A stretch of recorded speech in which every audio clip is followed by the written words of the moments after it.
Hello, my name is Estefania and I am here with Ana Maria. Hello, Ana. Hi, Nia. How are you doing today? I'm doing great. How are you? Very good, thanks. And thank you for bringing us here together today in your home in Colombia to talk about purpose. I'm delighted. My favorite topic. Wonderful. And today we will be having the first of 3 interviews in which we will be discussing what is purpose. That will be today. Later, we will be discussing what purpose is not. And the third video, we will be discussing the path of purpose. So welcome to this first video, and let's dive into the topic already. So what is purpose, Anna? What is your most concise and precise definition of purpose? Sure. Well, I consider it to be an inner gem. And it's a force, an inner force that guides you and helps you navigate challenging circumstances. Definitely an inner force that probably has different elements, right? Yeah. So what would you say are the main elements of purpose? Well, if we look at purpose as a gem, it's like a prism, right? I would say that it has 4 main emanations. One is that somebody with purpose will have an inner motivation, an inner drive to move forward, even in difficult circumstances. The second one is a sense of direction. It's not just moving forward for its own sake or in whatever direction, but in a very specific direction of an inner calling. Third is a sense of deep connection to yourself and to others. And fourth, I would say, is a deep sense of meaning. That's great, and I would like for you to help us make a differentiation between having a sense of purpose and having, let's say, just a sense of motivation, because motivation is a topic that it's widely spoken about. And perhaps people keep on doing things even when they are not motivated because they are connected to their purpose, right? So what would be that differentiation there? Beautiful. Well, sometimes when people speak about motivation, they usually refer to extrinsic motivation and different factors that are propelling you to move, like incentives or like some kind of reward, or the recognition. Yes. And all of these elements are outside of you, are extrinsic. When I mean motivation, I mean intrinsic, something that is deep within, that is moving you forward, and that is like an inner fire that doesn't extinguish, that is always there, connected to what really matters. That's great. So we can say that one of the ways in which people can realize and notice that they are living a life of purpose, it's when they have this drive and this inner fire to do things, even when they wake up and they don't feel fully motivated to do so, right? Yeah, well, there are days where you need rest, where you need replenishment, and you don't interpret that as a lack of motivation or a lack of purpose. It's just one of those days where you need to tend to the non-doing part of life, the yin part of life. You know, there's yin and yang. And so when you have a sense of purpose, those days where you have that need of rest, you can fully trust that that's part of the purpose journey. That's great. And I also understand that there are several stages in the path of discovering purpose. So what are these stages, Anna? Yeah, well, first of all, I want to say that when I wrote my book, Life Revision, I finished it and I didn't know that my book was fully immersed in the field of purpose work. And I discovered that later. However, in my journey of understanding what purpose is and how my book and methodology fits inside of the field of purpose, I've encountered a number of sages and associations, groups like Global Purpose Sages, to which I'm really grateful. And one of these sages who will be speaking at the summit that we're going to speak about later taught me about these 4 stages. So the first stage is called No Purpose. Brandon Beal, thank you for that. So the 4 stages that Brandon Beal came up with is, the first one is no purpose, the second one declared purpose, the third one sole purpose, and the fourth one unitive purpose. Great. So let's go one by one so that people can have an understanding of how it feels like or how it looks like to go through all of these stages. So the first one is no purpose. Does really someone has no purpose in life? And how does that look like? Yeah, I've heard a lot of people who are outwardly resistant to the idea of living a life with purpose. They feel like there's enough already in life, and I think there are certain clarities that people have that have to do with whatever matters to them, but it might not connect to something deep within, and that's fine.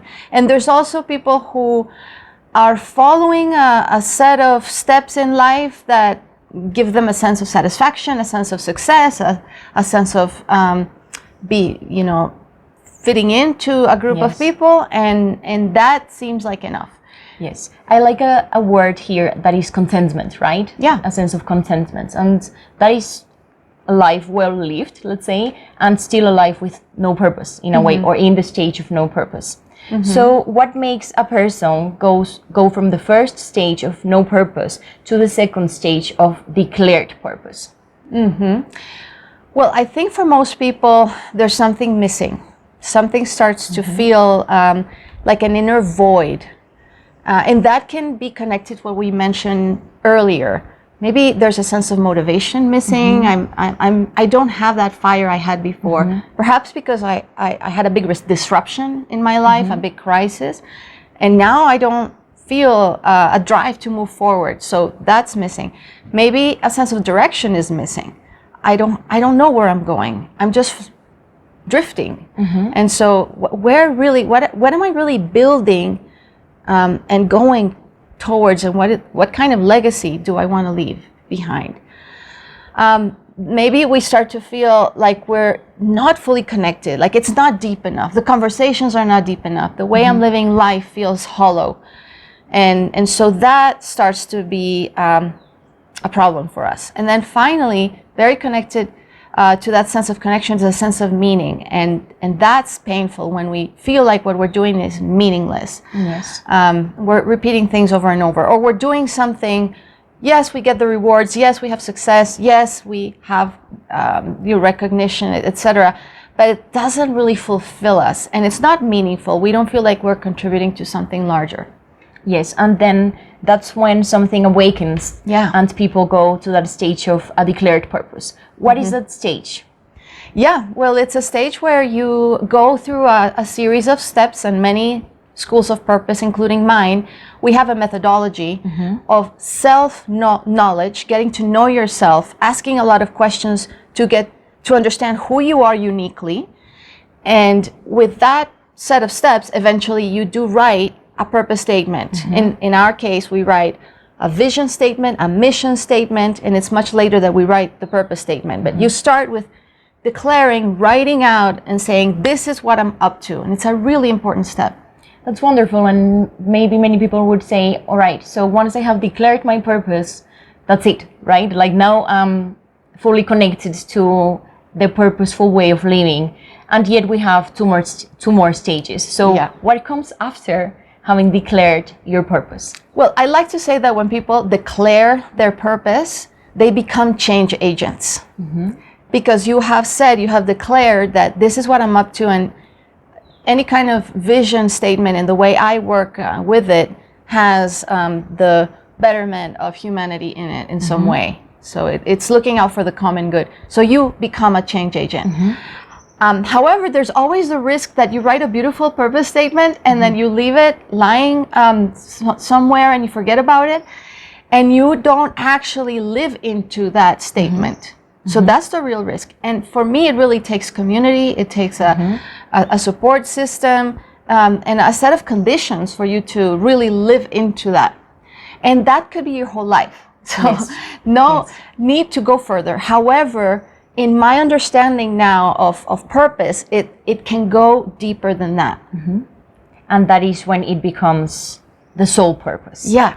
So that's beautiful, because there's a moment where you start to listen to some things that goes beyond your cognitive and your understanding, and whatever you can declare consciously. Then you start to open up to what life wants from you, Yes. and what your deeper aspirations are. Many sages speak about we come here even before we're born with a mission, and part of our life is to discover that. And we start to connect with that by tapping into the language of the soul. And it's a different language. It speaks in images, it speaks in dreams, it speaks in synchronicities. So this is when the purpose path becomes very spiritual, and you need even other conditions to awaken that. I find something quite insightful about what you're saying, and it's that in that moment the process becomes more spiritual, and I would say it can even become more mystical. Yes. We talk about dreams, synchronicities, and it drives away from the rational mind. And perhaps a lot of people are in that stage of no purpose, or that stage of declared purpose, where a lot of things come from the rational mind. And what is so special about passing to this third stage of soul purpose for you? Well, I want to also mention that it's not always a choice. It's many times a calling that you cannot ignore. So there's a moment where you either have a dark night of the soul, and so there's no other way but to leave behind all the known and everything that you've built up to that point, and actually listen to what's happening. And there's a moment, that dark night of the soul, or that big crisis of meaning, becomes an opportunity to shed your old identity and to inquire, who am I now? Who am I really? Who am I deep down underneath all these conditionings, all these goals that I've set for myself, which nothing wrong with that, but there's something that wants to come through you, uniquely through you. And what's so special about it is that every one of us is unique and is precious, and we all have our inner gem that wants us to express our unique gifts. And at first, it can be uncomfortable, it can be too much, because it's I'm called to do what? Yes, it feels like too much, or unbelievable. Yes. And there's also the grief of leaving your old life behind. So it's a bit messy, but it's also very special, because it's to become who you truly are called to be. Yes, great. For me to understand that there are these 4 stages, and we have discussed 3 of them so far, gives me a sense of hope that people who feel called to find that purpose don't necessarily have to wait for the tower moment, or don't necessarily have to wait until there comes crisis in their lives to connect to it. They can actually work consciously and actively through the stages. Yes, absolutely. And there's so much that we can do to create those conditions for each of these stages, and strengthen each of these steps without needing to rush into the next one. Just really embody. And we'll talk in the next video about what purpose is not, and how it's definitely not just a phrase and something that you say outwardly, but it's really actually you become. Great. And there's a 4th stage, and the final stage of this methodology, or of this interpretation of the purpose discovery. What is that 4th stage? Well, it's a really beautiful and also mystical stage called the unitive purpose. And it's a stage where we are not only connected to our soul and our uniqueness, but we are also connected to the world soul and the world spirit. And they're distinct. And there's many sages that speak about the distinction between soul and spirit. But here, unitive purpose really tends to the spirit, which has this unitive element to it, meaning it's about unification. It's about love, basically, because love is the ultimate unifying force. And so you become a channel for this unitive force in the world. That's nice, and that's great to hear that there is also a collective approach to finding the individual purpose. And that, as I was saying at the beginning of this video, we are here, for example, united by individual purposes, and as well united by a collective purpose of awakening this connection in other people as well. Absolutely. And I want to mention that that collective purpose is actually very simple. For me, it's to care for life. And when we're here, humanity is here to care for life and to express our highest potential. And so if we tune into that caring for life, it's really about love. It's really about loving ourselves, loving each other, and loving life and caring for it. So we have the theoretical framework and the stages and the elements that define purpose. Do you have an example? Sure. Through which we can better understand these stages and this connection? Great. Well, one of our sages in the summit that we are going to invite you to in a moment, her name is Catalina, and she has been part of my school for many years now. And when she came to the school, she was going through a big crisis of the stage between no purpose and declared purpose. And so she had been living a quite successful life, following the script of what was expected of her from her family, having a specific career as a public servant, same as her father. And she had won scholarships and studied abroad and financially very secure. However, there came a point where that life became unbearable for her. And she had a big crisis. She was fired, and also her main relationship, was also broken. Actually, many aspects of this story mimic mine, which I'll share in another context. But she had a big life crisis. I call these like the deaths, the deaths in the middle of life. And when she came to the school, I took her, supported her through our steps, and she declared her purpose. And she, at that time, she was going through a beautiful experience with her aunt that she loved, and her aunt was going through a end of life process. And Catalina, she took a year off, both to be with herself and that big transition and grieve her losses, but also to be with her aunt fully. And she realized that she cares a lot about that end of life process, not just for her aunt, but for other people who don't always have the best experience at that stage. So she started investigating that aspect of human life, the end of life, and she declared a purpose and a vision and a mission for what is possible at that stage. And so then that put her solidly in the declared purpose stage. However, there was a moment where her journey became very mystical. And this is where I really suggest that people who go through these crises, they take time off. Because I think that Catalina took a really good decision of just giving herself time to experience this. And she really moved through this quickly. And at that moment of having declared purpose, she started connecting with something deeper than just her rational mind. And she had a dream. She had a dream where she met with her daimon, something that I work extensively in my methodology. That the daimon is a animal figure, your totem animal that is a representation of your soul. And she had a dream of an owl that could see in the dark and could really be present in very uncertain, very difficult circumstances. And when she woke up, she called me and said, I had this amazing dream, and I think this owl represents this calling to support people in their death, in that moment.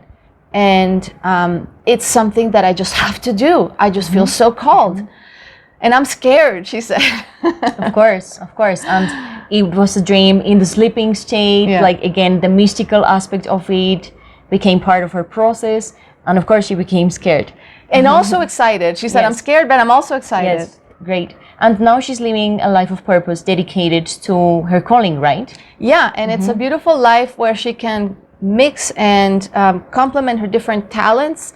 So she's an end-of-life doula and consultant, but she's also an executive in an university, and she's also a coach. So purpose, it doesn't mean that you do only one thing. Purpose means that you honor all the talents and roles you want to have in life, including being a wife, I forgot to say, in the way that feels cohesive and deeply meaningful and fulfilling. Wonderful, Anna. Thank you for this time here. And let's send an invitation to people who have been watching this video until this stage and perhaps feel that some of the topics resonate with them. Yeah, I'd love to invite everybody listening and viewing to join us for the next few videos we're going to have. This is all part of a summit called Purpose Sages. So stay tuned to learn more about what we're up to. Great, thank you very much. And as you say, stay tuned for the next topics, what purpose is not, and the path of purpose, and learn more about what we will be discussing in Purpose Sages later in January 2024. Thank you, Estefania. All right, bye-bye. Thanks. Thank you.